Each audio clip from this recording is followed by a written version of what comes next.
নদীগুলো মেরামতের জন্য আমরা মন্ত্রণালয়েও বলেছি, ঊর্ধ্বতন কর্তৃপক্ষ এসে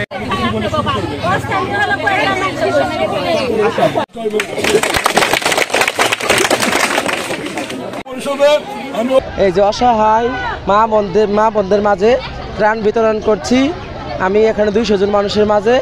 এরপরে আমার নিজস্ব অর্থায়নে আমি 500 জন মানুষের তালিকা করেছি, তাদের মাঝে শুকনো খাবার বিতরণ করব।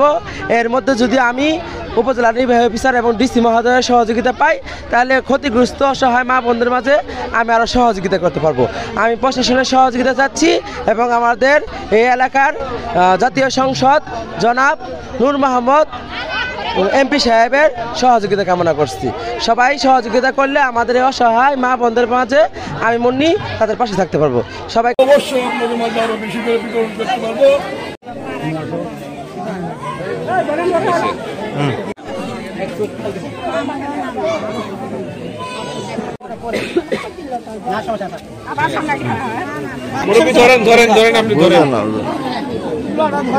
এখন পর্যন্ত বিভিন্ন এলাকাতে প্রায় 70 টনের মতো খাদ্যশস্য এবং ত্রাণ সামগ্রী বিতরণ করেছি। পাশাপাশি ভবিষ্যতে লাগলে আরও বিতরণ করা হবে। আপনাদের জন্য পর্যাপ্ত ত্রাণ সরকারের কোষাগারে রয়েছে, আজকে তার কিছু অংশ বিতরণ করা হচ্ছে। আমি মহিলা ভাইস চেয়ারম্যান মহোদয়কে ধন্যবাদ জানাই, তার এই কার্যক্রম সফল হোক।